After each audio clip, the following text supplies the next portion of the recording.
인생은 고해와 같다고 했습니다. 생로병사의 문제가 계속 우리 앞에 이어지는 것이 인생입니다. 어떤 면에서는 산다고 하는 것은 고난의 연속이라고 할 수 있는데, 이 문제가 해결되면 다시 저 문제가 또 나타나고, 저 문제가 해결되면 또다시 이 문제가 발생하는, 끊임없이 문제가 계속 이어지고 있는 것을 우리는 알게 됩니다. 제가 목회 사역을 감당하면서 이렇게 한 가지 내린 결론은 문제 없는 가정은 없다고 하는 것입니다.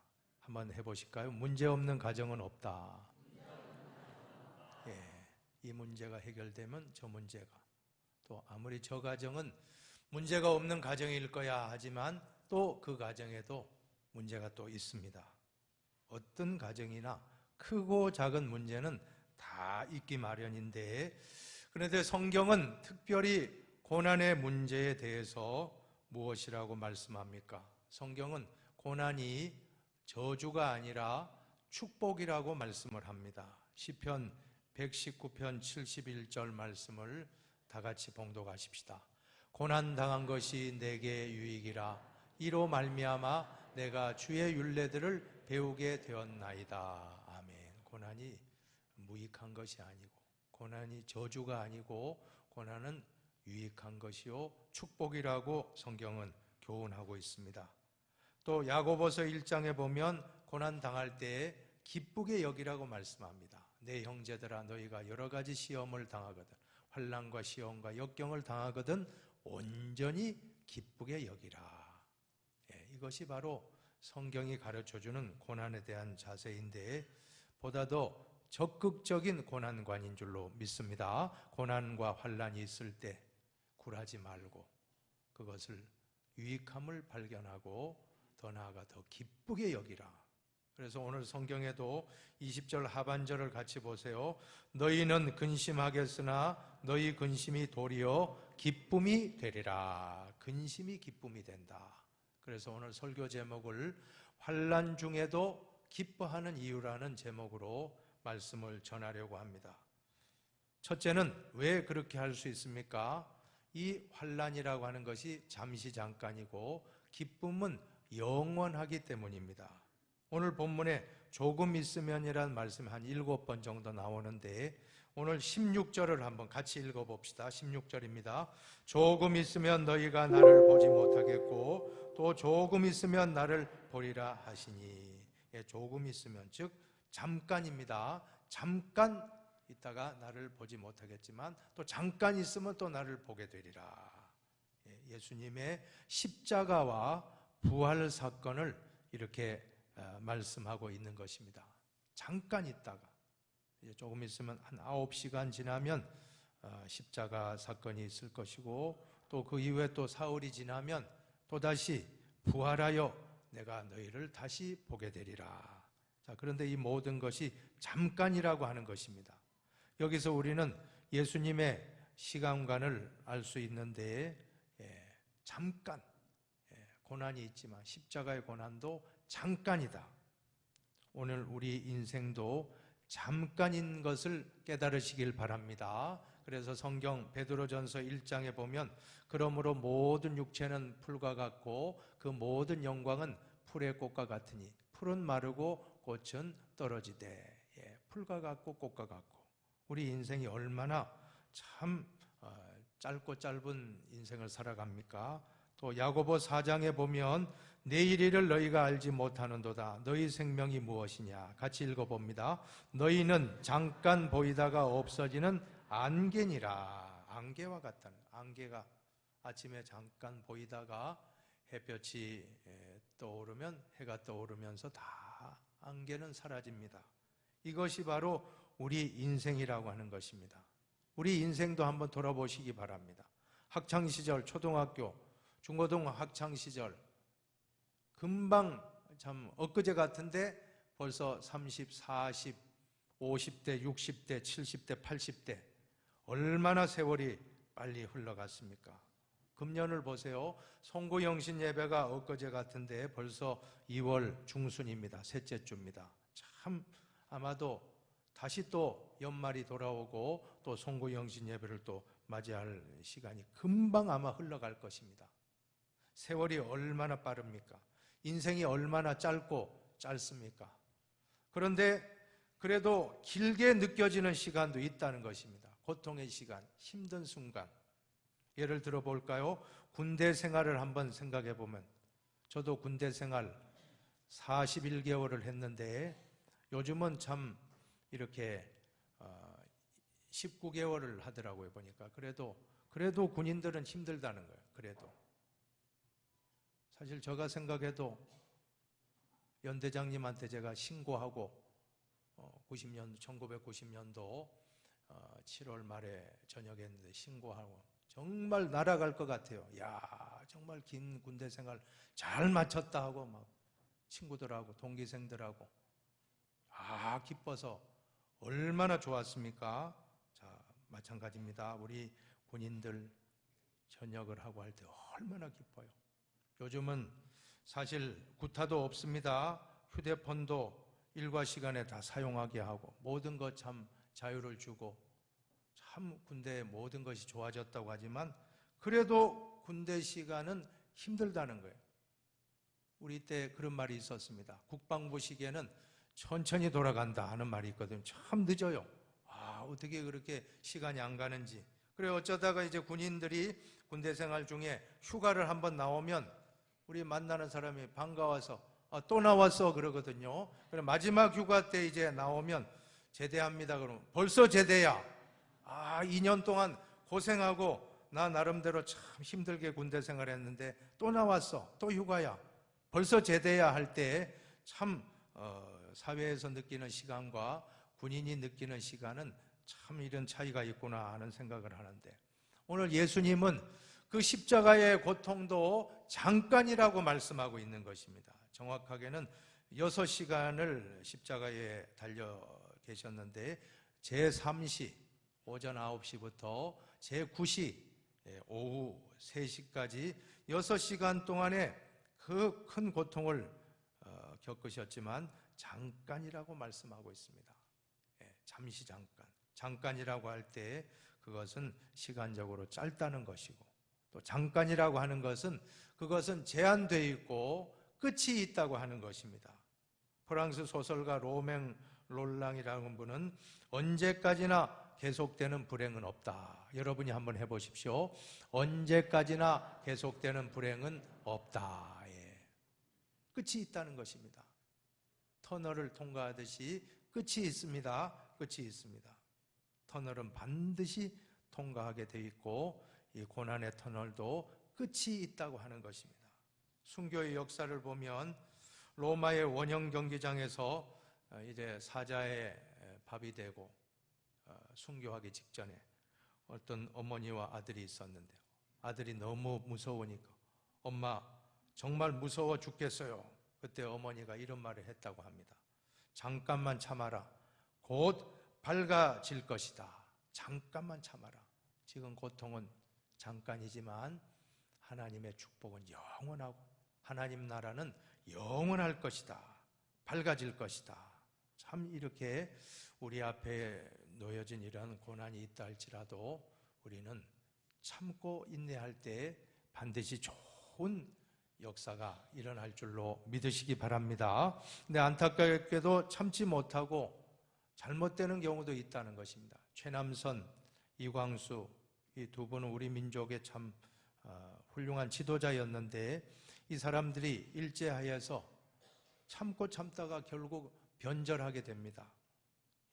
1941년과 1944년도에 변절했으니 4년만 더 참고 1년만 더 참았다고 하면 얼마나 존경받는 위인으로 추앙받지 않겠습니까? 그러나 너무 힘드니까 너무 고통이 힘들고 회유와 협박을 이겨내지 못하고 그만 자포자기했을 때 부끄러운 모습을 드러내고 만 것입니다. 요한계시록 2장 10절도 같이 한번 보십시다. 요한계시록 2장 10절입니다. 너는 장차 받을 고난을 두려워하지 말라. 볼지어다 마귀가 장차 너희 가운데서 몇 사람을 옥에 던져 시험을 받게 하리니 너희가 10일 동안 환난을 받으리라. 내가 죽도록 충성하라. 그리하면 내가 생명의 관을 내게 주리라. 아멘. 10일 동안. 환난의 기간은 10일이라고 하는 짧은 기간, 제한된 기간 환난을 받지만, 그러나 영광스러운 생명의 면류관을 영원히 받아쓰게 될 것이다. 환난을 이겨내라. 잠깐의 고통이지만 영광은 영원하다라고 약속하고 있습니다. 오늘 본문 21절에도 여인의 해산의 수고를 예를 들고 있는데 21절 같이 보세요. 여자가 해산하게 되면 그때가 이르렀으므로 근심하나 아기를 낳으면 세상에 사람 난 기쁨으로 말미암아 그 고통을 다시 기억하지 아니하느니라. 아멘. 아기를 출산할 때 그 고통이 얼마나 극심합니까? 그런데 아기를 안고 아기를 낳고 난 다음에 산모가 아기에게 젖을 물리는 순간 그 모든 고통은 다 기억되지 않을 만큼 기쁨이 더 충만하다고 하는 것입니다.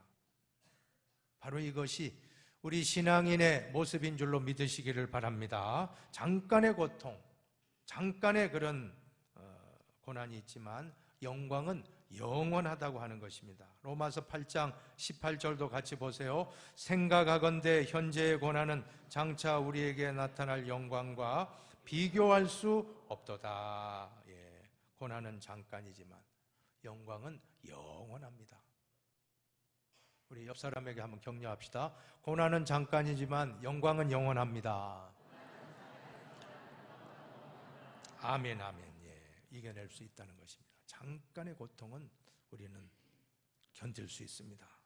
두 번째로는 환난 중에서 더 깊은 하나님의 뜻과 삶의 의미를 깨닫게 되기 때문에 우리는 환난 중에도 기뻐할 수 있는 것입니다.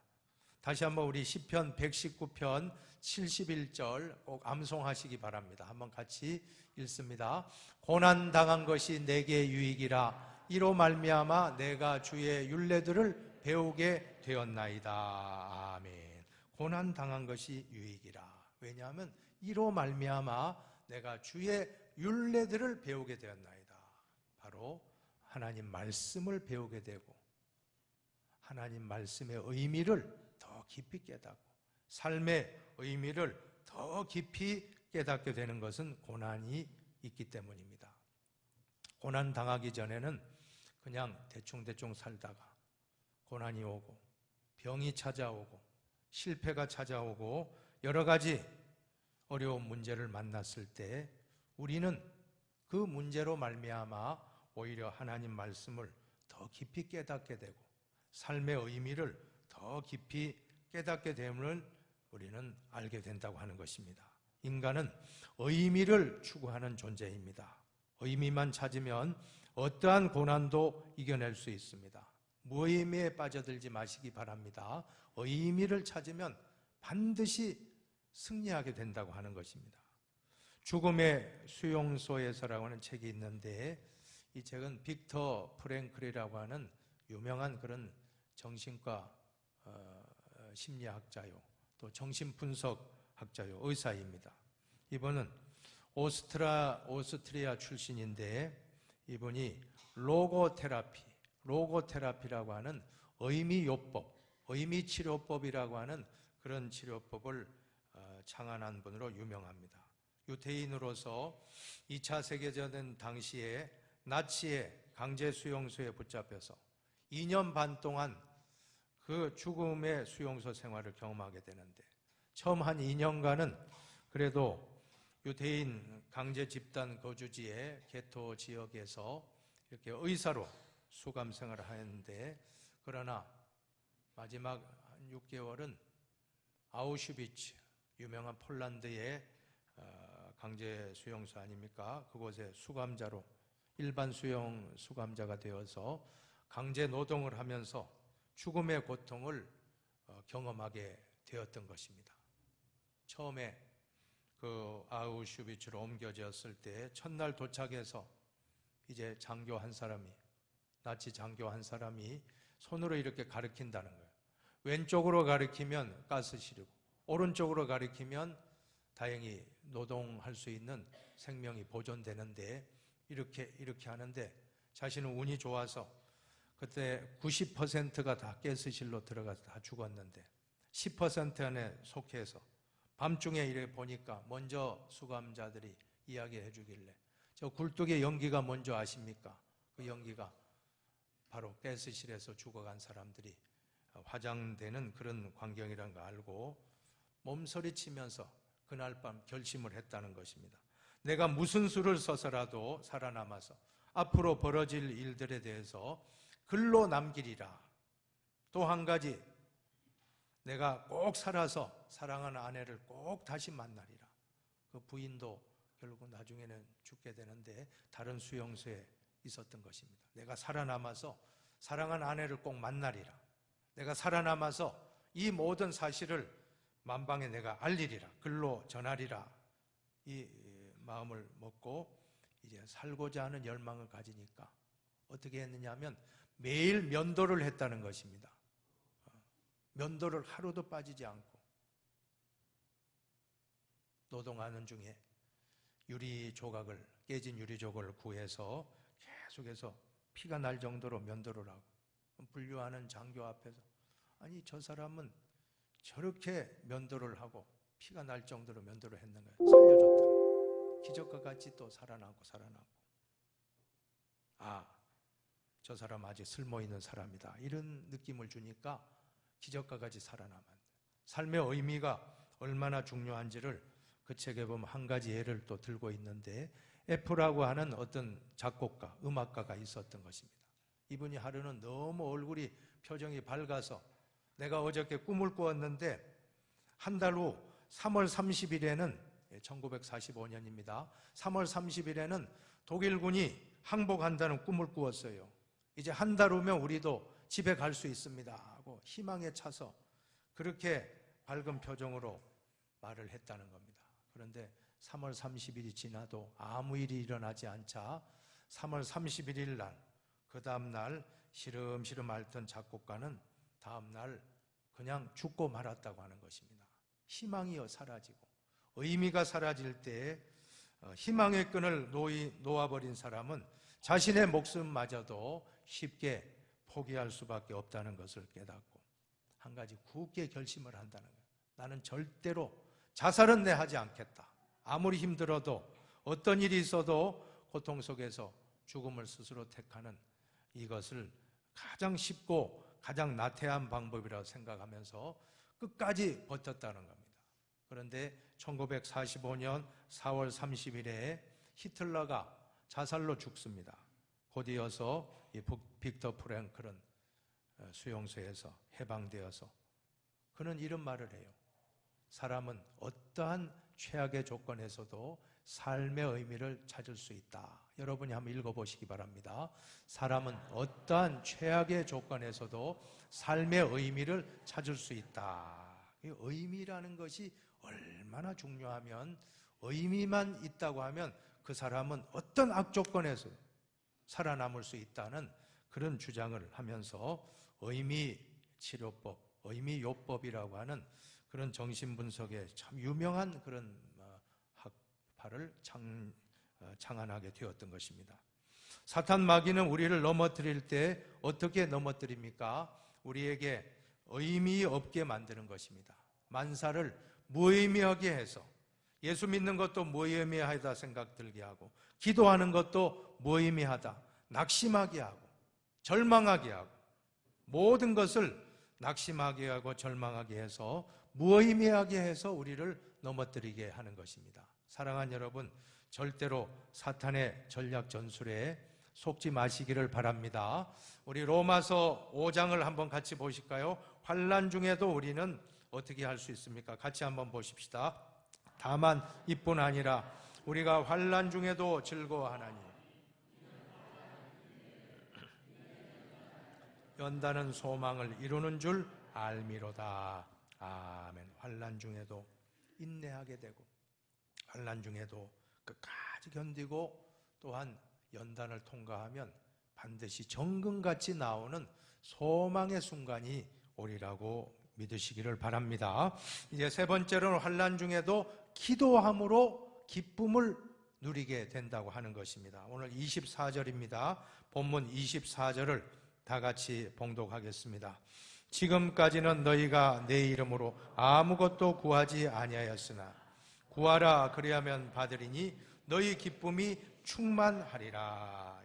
환난을 당할 때 하나님께 피할 수 있는 길이 있는데 그것이 바로 기도의 피난처입니다. 환난이 있을 때 우리는 기도의 자리로 갈 때 하나님은 우리에게 새롭게 우리를 변화시켜 주시는데 큰 기쁨을 주신다는 것입니다. 우리가 언제 기도하게 됩니까? 편안할 때보다는 문제가 있고 환난이 올 때, 사업이 어려울 때 우리는 더 기도하게 되고, 건강에 질병이 찾아왔을 때 더 기도하게 되고, 가정에 어떤 문제가 있을 때 더 기도의 자리로 나오는 것이 우리 인간의 본성입니다. 환난 날에 나를 부르라. 내가 너를 건지리니 내가 나를 영화롭게 하리로다. 시편 50편 15절 말씀 한번 같이 봉독합시다. 환난 날에 나를 부르라. 내가 너를 건지리니 내가 나를 영화롭게 하리로다. 아멘 아멘. 환난 때 우리가 할 수 있는 것은 하나님께 부르짖고 기도할 때 하나님은 반드시 우리에게 건져주시고 우리에게 응답을 해주십니다. 너는 내게 부르짖으라. 내가 내게 응답하겠고 내가 알지 못하는 크고 은밀한 일을 내게 보이리라. 우리 하나님은 우리에게 큰 비밀한 일을 보여주시고 우리를 새롭게 변화시켜 주실 줄로 믿습니다. 어떻게 변화시켜 주십니까? 24절에 보니까 너희 기쁨이 충만하리라. 한번 따라 합시다. 너희 기쁨이 충만하리라. 기도하면 우리에게 기쁨을 주시겠다고 했습니다. 환난 중에도 기뻐할 수 있는 것은 기도하기 때문에 기도하시기 바랍니다. 기도하면 하나님이 우리에게 기쁨을 회복시켜 주십니다. 이제 말씀의 결론입니다. 역시 말씀의 결론은 예수 그리스도십니다. 우리 한번 33절을 봉독하고 말씀을 정리합니다. 이것을 너희에게 이르는 것은 너희로 내 안에서 평안을 누리게 하려 함이라. 세상에서는 너희가 환난을 당하나 담대하라. 내가 세상을 이기었노라. 한 번 더 읽읍시다. 이것을 너희에게 이르는 것은 너희로 내 안에서 평안을 누리게 하려 함이라. 세상에서는 너희가 환난을 당하나 담대하라. 내가 세상을 이기었노라. 사랑하는 여러분, 예수 믿으면 모든 것이 만사형통하다. 우리 만사형통이란 말을 오해하면 안 될 줄로 믿습니다. 찬송가 384장 1절 가사에 보면 나의 갈 길 다 가도록 예수 인도하시니 내 주 안에 있는 긍휼 어찌 의심하리요. 믿음으로 사는 자는 하늘 위로 받겠네. 무슨 일을 만나든지 만사형통하리라. 무슨 일을 만나든지 만사형통하리라. 이 찬송을 부르면서 만사형통을 우리가 소망하는데 이 만사형통이란 것을 잘 이해하시기 바랍니다. 형통하게 살았던 대표적인 인물이 바로 요셉인데 요셉이 만사형통했다고 해서 그가 고난이 없었던 것이 아닙니다. 요셉이 어떤 일을 당합니까? 형들에게 배신당하고 노예로 팔려서 애굽으로 갔을 때 얼마나 그가 고통이 컸겠습니까? 그럼에도 하나님과 동행하니 형통한 것입니다.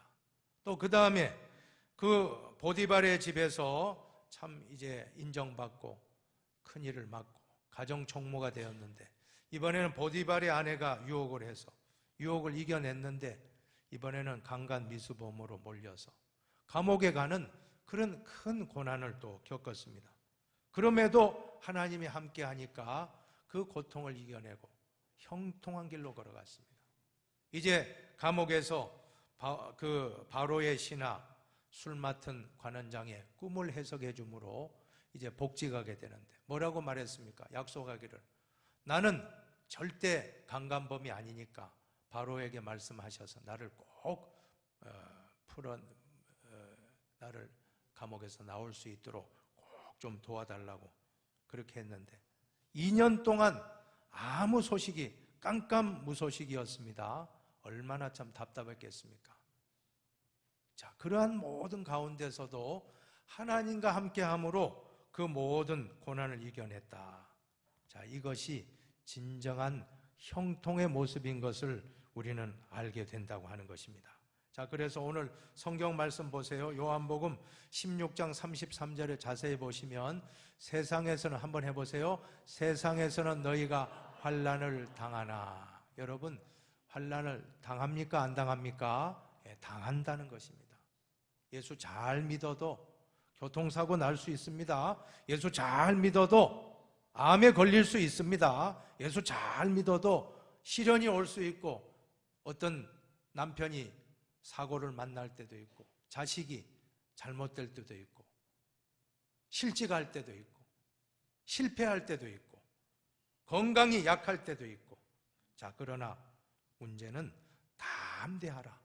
한번 해보세요. 담대하라. 내가 세상을 이기었노라. 네, 예수님의 말씀입니다. 세상에서는 우리가 병의 고통, 실패의 고통, 환난과 여러 가지 그런 고통이 있을 수 있지만, 우리가 담대한 것은 예수님이 세상을 이겨주셨다. 십자가에서 물과 피를 다 쏟아주시며 다 이루었다 말씀할 때 우리의 모든 고난의 문제를 십자가에서 다 해결해 주신 것입니다. 의심하지 말고 이 말씀을, 나에게 주시는 말씀으로 믿으시기를 바랍니다. 그래서 진정한 기적이 무엇입니까?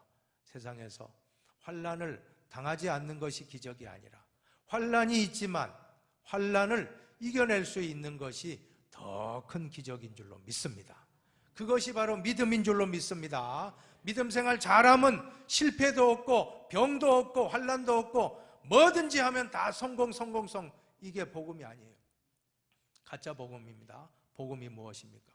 믿는 사람에게도 환난이 오고 고통이 오고 시련이 오고 역경이 오지만, 그러나 하나님이 함께함으로, 예수님이 함께함으로 그 환난을 이겨낸다. 이것이 진정한 환난 중에서도 기뻐하는 신앙. 저는 이 신앙이 제일 위대한 신앙이라고 믿습니다. 여러분, 홍해만 갈라지는 게 기적입니까? 어떤 만나와 메추라기만 내려오는 게 기적이 아닙니다. 여리고의 장벽이 무너진 것만이 기적이 아니라, 내가 환난을 당했는데 환난 중에도 이겨낼 수 있는 담대함을 주시고, 환난 중에도 만약에 지금 기뻐하고 있다고 하면 여러분은 제일 위대한 신앙의 용사가 된 줄로 믿습니다. 요셉과 같은 신앙인 줄로 믿습니다. 항상 기뻐하시기 바랍니다. 쉬지 말고 기도하시기 바랍니다. 범사에 감사하라.